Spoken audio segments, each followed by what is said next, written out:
والسلام على سيد الأنبياء والمرسلين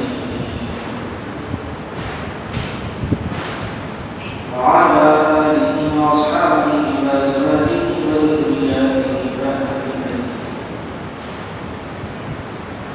وأولياء أمته وعلماء ملته أجمعين. أما بعد،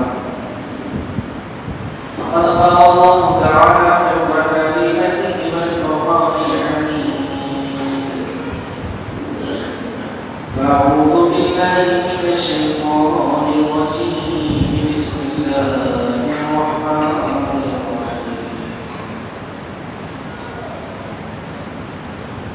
ولا تحسبن الذين قتلوا في سبيل الله أمواتا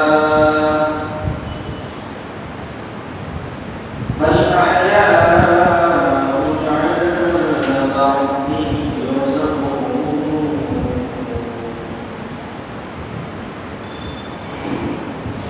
صدق الله العظيم وصدق رسوله النبي الأمين الكريم، ونحن على ذلك من الشاهدين والشاهدين، والحمد لله رب العالمين. قال الله تعالى في شكرة حبيبه الكريم: إن الله وملائكته يصلون على النبي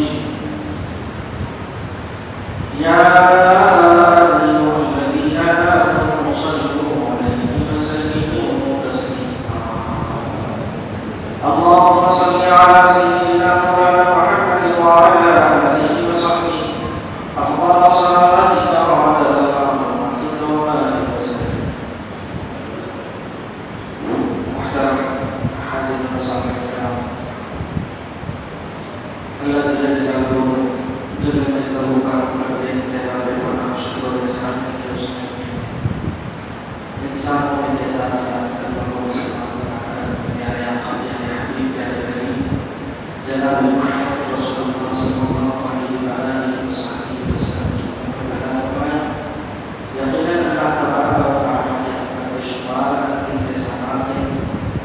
یقیناً اس کی شکر گزاری کرنی چاہیے اور ناشکری سے بچے رہنا چاہیے. محترم سامعین کرام، جیسا کہ ہم جانتے ہیں ماہ محرم الحرام کا مہینہ چل رہا ہے اور آج 8 تاریخ ماہ محرم الحرام کی ہے. اسلامی سال کا جو ہے آخری مہینہ ذی الحجہ کا مہینہ اور اسلامی سال کا پہلا مہینہ محرم الحرام کا مہینہ، دونوں میں اللہ تبارک و تعالیٰ نے کافی مناسبت رکھی. ادھر آخری مہینہ قربانی والا مہینہ کہ وہاں پر اللہ کے پیارے پیغمبر اپنے بیٹے کو ذبح کرنے کے لیے لے گئے، تو ادھر اسلامی ماہ کا پہلا مہینہ جو کہ نواسۂ رسول صلی اللہ علیہ وسلم کی شہادت عظمیٰ کا واقعہ اپنی تاریخ میں درج کرتا ہے. اللہ تبارک و تعالیٰ کے جو محبوبین ہوتے ہیں، اللہ تبارک و تعالیٰ مومنوں کو اپنی حب سے، اپنی محبوبیت سے سرفراز نہیں کرواتا، بلکہ اللہ تبارک و تعالیٰ طرح طرح پر ان کو آزمائشوں میں مبتلا کرتا ہے. دیکھتا ہے کہ بندہ میری آزمائشوں میں کس طرح ثابت قدم اختیار کرتا ہے، کس طرح کھڑا اترتا ہے. کبھی مال کی قربانی دینی پڑتی ہے، کبھی جان کی قربانی دینی پڑتی ہے، کبھی اولاد کی قربانی دینی پڑتی ہے، کبھی خود کو اپنی بارگاہ میں پیش کرنا پڑتا ہے. تب کہیں جا کر اللہ تبارک و تعالیٰ سرفرازیاں فرماتا ہے. البس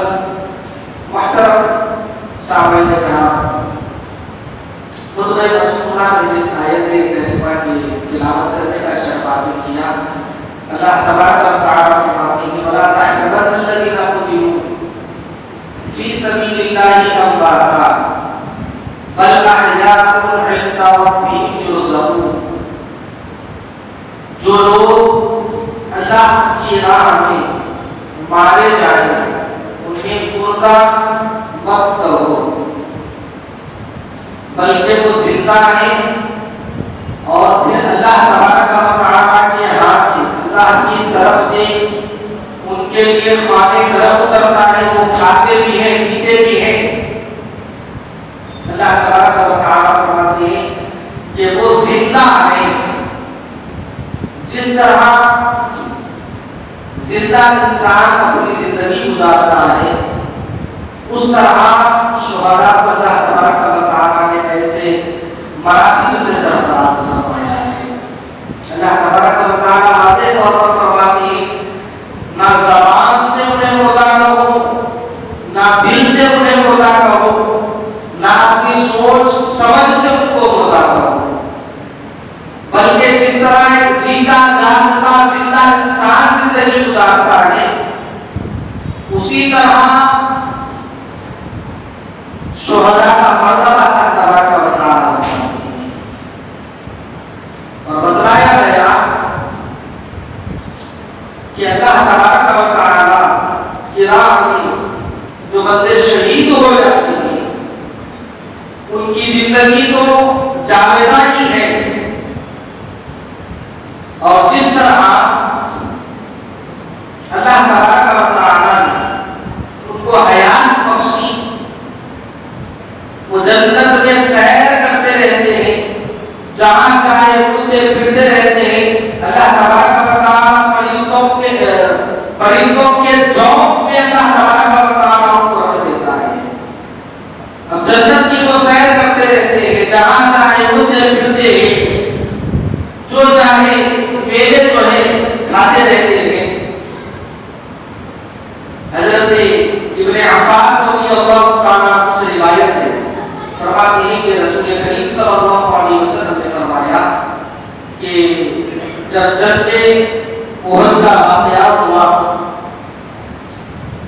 تو رسول کریم صلی اللہ علیہ وسلم نے ہم سے فرمایا کہ شہداء جو جنگ احد میں شہید ہوئے ان کی حالت رسول اللہ صلی اللہ علیہ وسلم نے بتلائی کہ وہ ابدی زندگی اپنی گزار رہی تھی، اور پھر اللہ تبارک و تعالیٰ نے ان کو پرندوں کے جوف میں پیٹ میں رکھ دیا ہے۔ جس طرح دنیا میں کوئی مسافر اپنی سواری میں سفر کرتا ہے، جس طرح ہم آج جو ہے ہوائی جہاز میں سفر کرتے ہیں، سیر و تفریح کرتے ہیں، اس طرح وہ شہداء جنت میں سیر و تفریح کرتے ہیں، کبھی ادھر گئے کبھی ادھر گئے، جنت کی سیر و تفریح کرتے رہے۔ عرش کے نیچے نورانی مندریں ہیں، ان مندروں میں آ کر بسیرا کرتے ہیں۔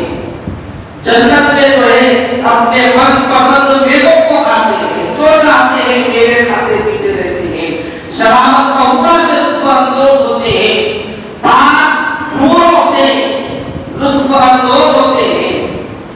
اور اس کے بعد وہ شہداء کی ارواح کہنے لگی کہ ہم یہاں پر زندہ ہیں، ہم یہاں پر سیر کر رہے ہیں، قسم کے میوے کھا رہے ہیں، حور سے جو ہے لطف اندوز ہو رہے ہیں، اب اس کی خبر دنیا والوں کو کون دے گا؟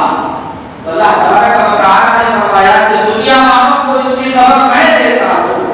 اور اللہ تبارک و تعالیٰ نے فرمایا وَلَا تَحْسَبَنَّ الَّذِينَ قُتِلُوا فِي سَبِيلِ اللَّهِ أَمْوَاتًا۔ جو لوگ اللہ کی راہ میں مارے جاتے ہیں انہیں مردہ مت کہو، انہیں مردہ تصور نہ کرنا، بل أحياء عند ربهم يرزقون۔ واللہ تبارک و تعالیٰ کے ہاں زندہ ہیں، کھاتے بھی ہیں پیتے بھی ہیں،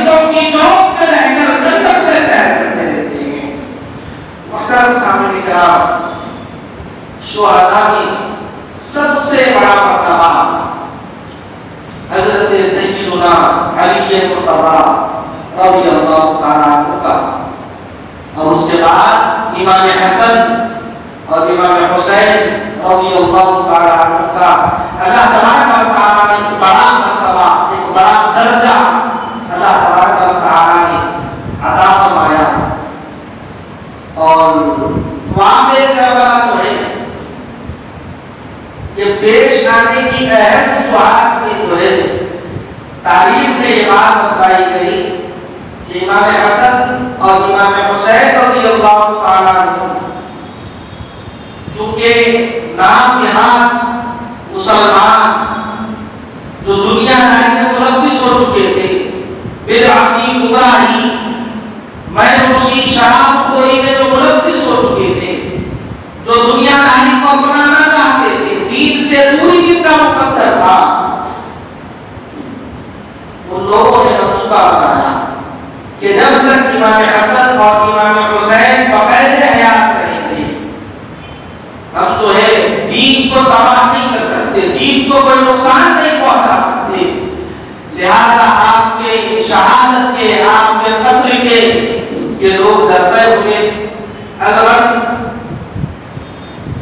حضرت امام حسین رضی اللہ تعالیٰ مدینہ منورہ میں ہی، اور حاکم مدینہ منورہ کو یزید کی جانب سے خطوط ملنے لگے کہ کہو امام حسین سے کہ وہ یا تو میری بیعت کرے یا پھر ان کا سر کاٹ کر میرے پاس بھیج دیں کہ میں ان کو بہت سرفراز کروں گا۔ اللہ اکبر۔ حضرت امام حسین رضی اللہ تعالیٰ عنہ کو حاکم مدینہ نے آ کر خبر کر دی کہ یزید کی جانب سے خطوط آ رہی ہے، یا آپ سے بیعت کرنا چاہیں یا پھر آپ اس سے بیعت کریں یا پھر اس کے بعد جو ہے آپ کا سر مبارک بھیج دیا جائے۔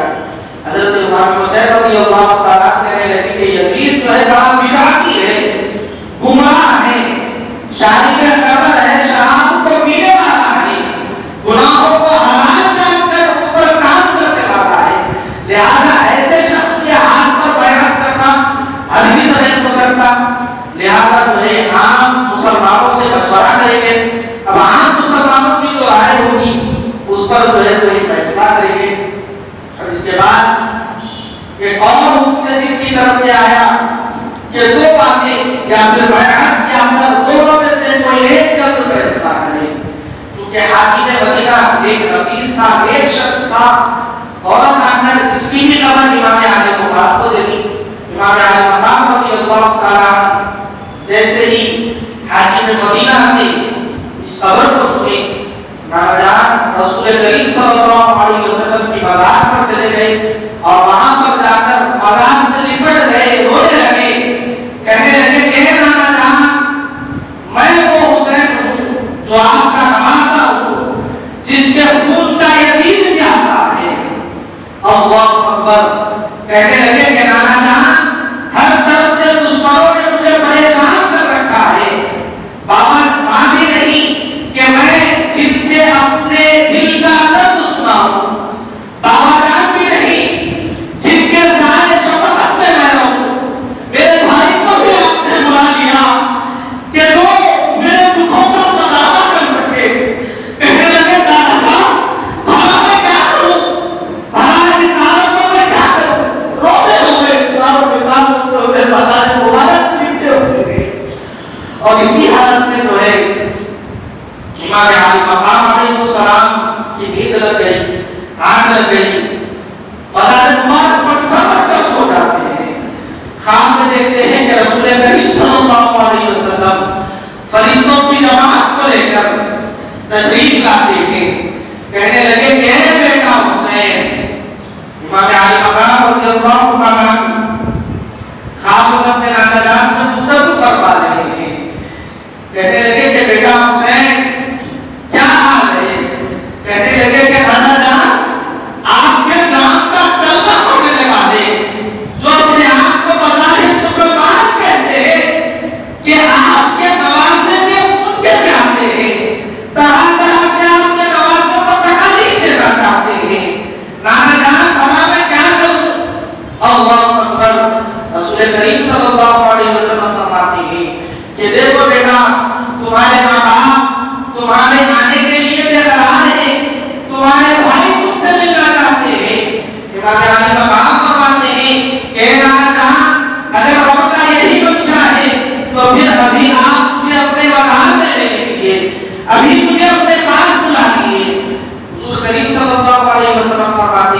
امام اے میرے بیٹے صبر کرو، اللہ کی راضی میں، اللہ کی مرضی میں راضی رہو، صبر کرو، قریب وہ وقت آئے گا کہ کربلا کا میدان ہوگا اور یہی لوگ تمہیں پیار سے جو ہے شہید کر دیں گے۔ اللہ اکبر۔ حضرت امام علی مقام نبی کریم صلی اللہ علیہ وسلم سے باتوں کو جب سنے، اس قدر آپ کو مسرت ہوئی کہ آپ تمام غموں کو بھول گئے، تمام غموں کو بھول گئے۔ اندازہ کریں کہ وہ امام کہ اگر بچپن میں کہیں اکیلے نکل جاتے تو فرشتے آپ کی حفاظت کے لیے آپ کے ساتھ رہا کرتے۔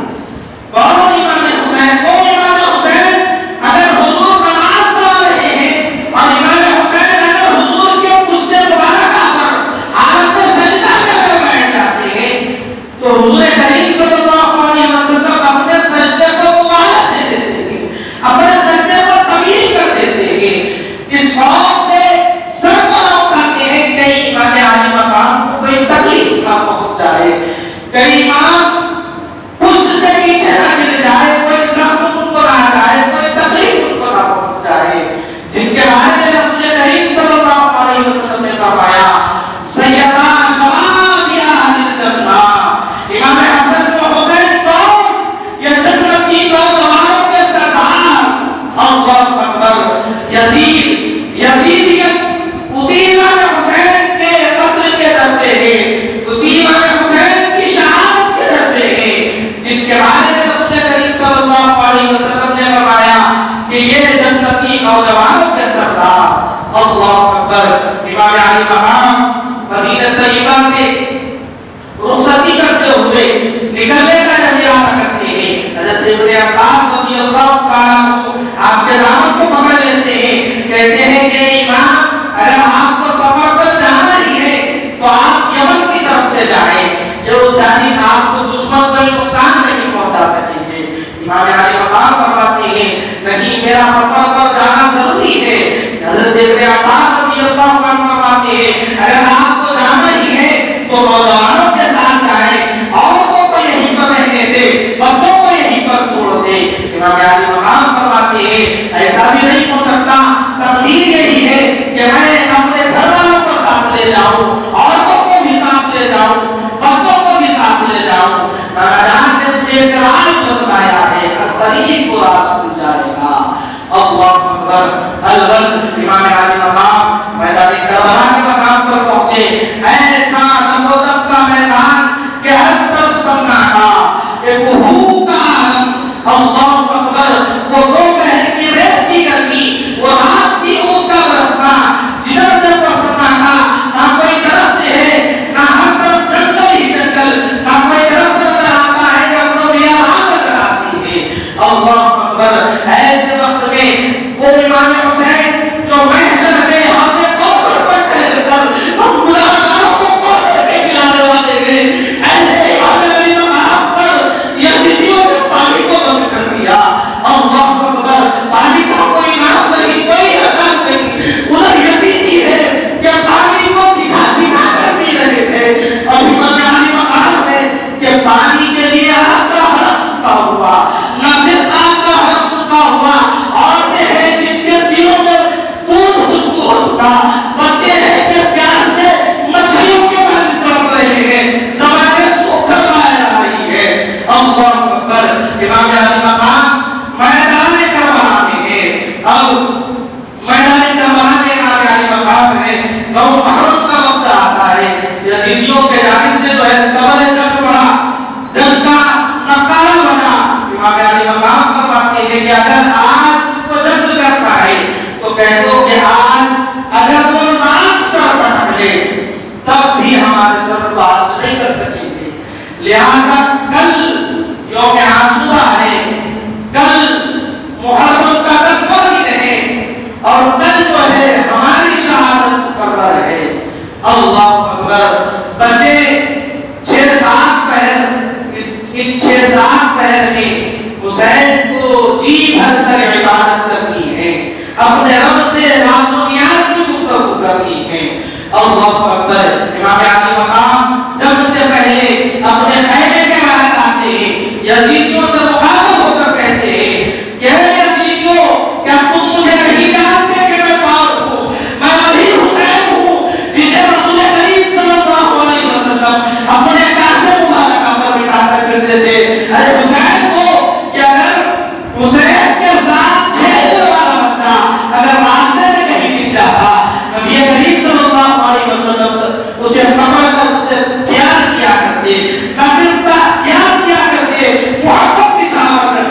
بلکہ فرماتے کہ میں میدان محشر میں تیری شفاعت کروں گا، نہ صرف تیری شفاعت کروں گا بلکہ تیرے باپ کی سفارش کروں گا۔ اللہ اکبر۔ امام حسین فرماتے ہیں کیا مجھے نہیں جانتے کہ میں کون ہوں؟ سنو، میں رسول اللہ صلی اللہ علیہ وسلم کا نواسہ ہوں۔ کہنے لگے کہ میں فاطمہ زہرا کا بیٹا ہوں، کہنے لگے کہ میں علی مصطفیٰ کا بیٹا ہوں، میں بھائی حسن کا جو ہے بھائی ہوں۔ کیا تم مجھے نہیں جانتے؟ تو پھر مجھ پر اتنا ظلم کیوں، ایسی تکالیف کیوں؟ اللہ اکبر۔ امام علی مقام فرماتے ہیں کہ میرا گلا کاٹ کر بھلا تمہیں کیا ملے گا؟ اللہ اکبر۔ امام علی مقام اپنے خیمے کا رخ لیتے ہیں، یوم عاشورہ کی صبح ہوتی ہے۔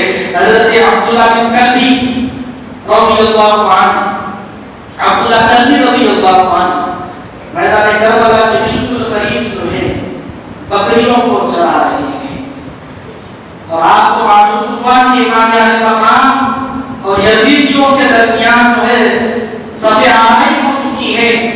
اب کچھ ہی دیر کے بعد جنگ شروع ہونے والی ہے، اور اپنی بڑھی ماں کے پاس چلے جاتے ہیں، عرض کرتے ہیں کہ اماں جان، امام حسین رضی اللہ عنہ اور یزیدیوں کے درمیان صف آرائی ہو چکی ہے، لہذا مجھے بھی جنگ میں جانے کی اجازت دی جائے۔ اللہ اکبر۔ بڑھی ماں کہتی ہے کہ بیٹا شوق سے جاؤ اور بڑی حسرت سے پورا کام کرو، اور یاد رکھنا شہید ہو کر آنا۔ بوڑھی ماں نے وصیت فرمائی، اور اس کے بعد بوڑھی ماں خود بھی اپنے نوجوان بیٹے کو لے کر میدان جنگ میں آتی ہے۔ امام علی مقام سے ملاقات کرتی ہے، عرض کرتی ہے کہ امام میرے اس بیٹے کو جنگ میں جانے کی اجازت دی جائے۔ اللہ اکبر۔ کہنے لگے کہ بڑھیا یہ کام تمہارا نہیں، یہ کام تو ہمارا ہے، ہمارے گھر والوں کا ہے، یہ کام تمہارا نہیں۔ کہنے لگی کہ امام میری نظر کو قبول کرے، میں تمہاری بارگاہ میں اپنے بیٹے کو نذرانہ لے کے آئی ہوں۔ اللہ اکبر۔ حضرت عبداللہ کلبی رضی اللہ عنہ امام علی مقام کی اجازت سے میدان جنگ میں اتر پڑتے ہیں۔ 70 یزیدیوں کو آپ نے جہنم رسید کیا۔ پلٹ کر ماں کے پاس آئے، کہنے لگے کہ ماں بڑی پیاس لگی ہے، شدت کی پیاس لگی ہے۔ اللہ اکبر۔ ماں نے تسلی دی، کیا کہہ کر تسلی دی؟ کہنے لگے کہ بیٹا پورا نے کہیں تو ہے، جنت کے شربت جو ہے تمہارے لیے لے کر دی ہوئی ہے، انتظار مت کرو، جاؤ جنت میں جا کر شہید ہو جاؤ۔ اللہ اکبر۔ آپ پھر دوبارہ میدان جنگ کرتے ہیں، اور 50 اشقیاء کو آپ نے جہنم رسید کیا۔ اللہ اکبر۔ اب اس کے بعد یزیدیوں نے دیکھا کہ عبداللہ کلبی رضی اللہ عنہ سنبھلنے کا نام نہیں لیتے، جدھر دیکھتے ہیں، جدھر رخ پھیرتے ہیں، لاشوں کے ڈھیر لگاتے جاتے ہیں۔ تمام یزیدیوں نے ایک ساتھ آپ پر حملہ بول دیا۔ اللہ اکبر۔ عبداللہ کلبی رضی اللہ عنہ گھوڑے سے نیچے گرے، آپ کی گردن جو ہے آپ کے جسم سے جدا کر دی گئی۔ ایک یزید نے آپ کے سر مبارک کو اٹھا کر آپ کی ماں کے قدموں میں پھینکا۔ اللہ اکبر۔ آپ کی ماں نے، بوڑھی ماں نے اس سر مبارکہ کو دیکھا تو پیار سے اپنے بیٹے کے چہرے کو چوما، اور اسی سر کو اٹھا کر واپس میدان جنگ میں پھینکا۔ تو اس پہلوان نے، جس نے کہ آپ کے سر مبارکہ کو آپ کی ماں کے قدموں میں پھینکا تھا، اللہ اکبر، اسی کے سر سے جا کر وہ سر ٹکرایا۔ کس قدر اس کی تکلیف ہوئی کہ فوراً اپنے پیچھے سے گرا، اور وہی دھڑم سا گر کر مر گیا۔ بڑھیا نے اپنی لاٹھی کو اٹھایا اور پھر میدان جنگ کا رخ کیا۔ امام علی مقام نے روکا کہ بڑھیا رک جا، یہ تیرا کام نہیں۔ کہنے لگی کہ امام حسین مجھے شہید ہونا ہے۔ اللہ اکبر۔ لاٹھی لے کر میدان جنگ میں کود پڑی اور 30 یزیدیوں کو جہنم رسید کیا۔ اب اس کے بعد بڑھیا جو ہے خود بھی جان شہادت نوش فرمائی۔ اب اس کے بعد جو ہے اہل بیت کی باری آئی۔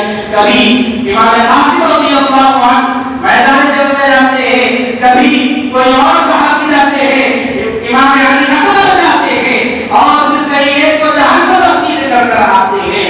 اللہ اکبر۔ میدان جنگ میں ایک ہلچل سی مچ گئی، ایک ہلچل سی مچ گئی کہ علی اکبر میدان میں ہے، اور پھر کروڑوں سینکڑوں کو آپ جہنم رسید کر رہے ہیں۔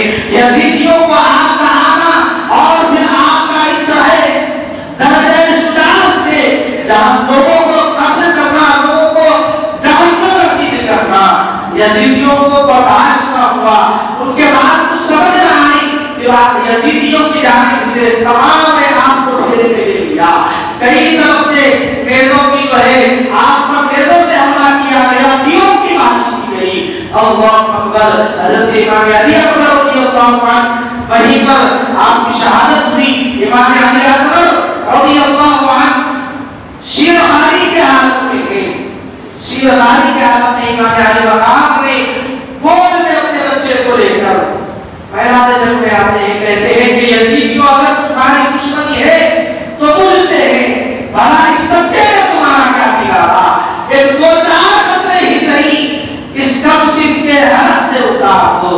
اللہ اکبر، یزیدیوں کی طرف سے تیر ایسا چلا کہ امام علی اصغر ابھی باپ کی گود میں ہے، آپ جو حلقوم مبارکہ سے وہ تیر چھیدتا ہوا کمر مبارکہ کے پاس سے نکلا۔ امام علی اصغر کی بھی شہادت ہو گئی، گھر کا گھر سارا اٹھ گیا۔ اللہ اکبر، امام علی مقام علیہ السلام میدان جنگ میں اترتے ہیں۔ یزیدیوں نے آپ سے کہا کہ آپ جنگ کے لیے جو ہے آغاز کریں۔ امام علی مقام کے اخلاق کریمہ نہ دیکھیے، کہنے لگے کہ میں اپنی جانب سے کوئی پہل نہیں کروں گا، میں اپنی جانب سے ہرگز پہل نہیں کروں گا۔ جب نبی محرم کی شب ہوئی، امام علی مقام نے اپنے گھیرے کے اطراف میں خندق کھدوائی اور اس میں آگ جلا دی کہ رات کا وقت ہوگا اور پھر یزیدیوں کی طرف سے کوئی حملہ آ جائے۔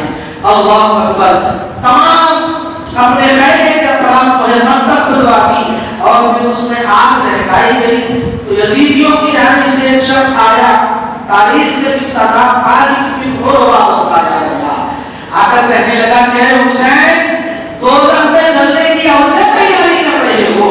اللہ اکبر، حضرت قاسم بن اوصل رضی اللہ عنہ جیسے ہی اس کی زبان سے یہ الفاظ کو سنے، تلوار کو نکال لیتا ہے کہ اس کا سر ختم کر دے۔ امام علی مقام نے آپ کو روک دیا، کہنے لگے کہ یہ ہمارا کام نہیں۔ اب کہنے لگے کہ اے الہ العالمین، پروردگار دیکھ یہ کیا کہہ رہا ہے؟ اللہ اکبر، ادھر آپ کی زبان سے الفاظ نکلتے ہیں، مالک بن عروہ اپنے گھوڑے پر بیٹھا ہوا، گھوڑے کو ایسی ٹھوکر لگی کہ فوراً خود ہی اس خندق میں گر پڑا۔ دونوں کے پودوں کے درمیان جل کر خاص کر ہو گیا۔ اللہ اکبر، اشہد ملعون حضرت امام حسین علی مقام کے پاس آیا، آ کر کہنے لگا کہ تم کون ہو؟ رسول اللہ صلی اللہ علیہ وسلم سے تمہاری برابر کیا ہے؟ کیوں یہ مار رہے ہو؟ اللہ اکبر، آپ کہتے ہیں کہ اے الہ العالمین، دیکھ تو یہ کیا کہہ رہا ہے؟ اللہ اکبر، آپ کی زبان سے جب الفاظ ختم ہوتے ہیں، یکایک اس کے پیٹ میں اس قدر شدت کی تکلیف ہوتی ہے، رفع حاجت کے لیے بیٹھتا ہے، جیسے ہی رفع حاجت کے لیے بیٹھا، اس کی پٹ، اس کی سویٹ پر جو ہے ایک سیاہ کچھ نے ایسا ڈک مارا کہ اس کا اس قدر ظاہر تھا کہ خود ہی کے کیے ہوئے بولدراز میں جو ہے لوٹ پوٹ کر پڑ گیا۔ اسی طرح ایک اور مرحوم آ کر کہنے لگا کہ اے علی مقام، اے امام حسین، سن لو پانی کے خطرے خطرے کو، قطرے قطرے کے تم محتاط ہو۔ اللہ اکبر، امام علی مقام نے آسمان کی جانب نظر اٹھائی، جیسے ہی امام علی مقام نے اپنے رب سے شکایت کی، کہنے لگے پروردگار دیکھو یہ کیا کہہ رہا ہے۔ اللہ اکبر، اس شخص کا ایسا حال ہوا کہ پیاس پیاس کہتا ہوا دریائے فرات پر پہنچا اور پھر پانی میں اپنے منہ کو ڈال دیا، پھر بھی اس کی پیاس نہ مٹی، آخر میں پیاس پیاس کی حالت میں وہیں پر جو ہے انتقال کر گیا، وہیں پر مر گیا۔ اللہ اکبر، امام علی مقام رضی اللہ عنہ میدان جنگ میں ہے، سینکڑوں کو جہنم رسید کر رہے ہیں۔ اللہ اکبر، جس چہرے مبارکہ کو پیارے کریم صلی اللہ علیہ وسلم چھونا کرتے تھے، اندھیرے میں حضرت امام حسین بیٹھ جاتے، آپ کے چہرے کی روشنی سے، آپ کے چہرے کی چمک دمک سے اطراف کا عالم جو ہے روشن ہو جاتا۔ ایسے مبارک چہرے پر 72 زخم، اللہ اکبر، 72 زخم اشکیا نے آپ کے چہرے مبارکہ پر ضرور کیے۔ امام علی مقام جو ہے دوپہر کا وقت قریب آیا، یا پھر روایتوں میں آیا کہ عصر کا وقت قریب آیا،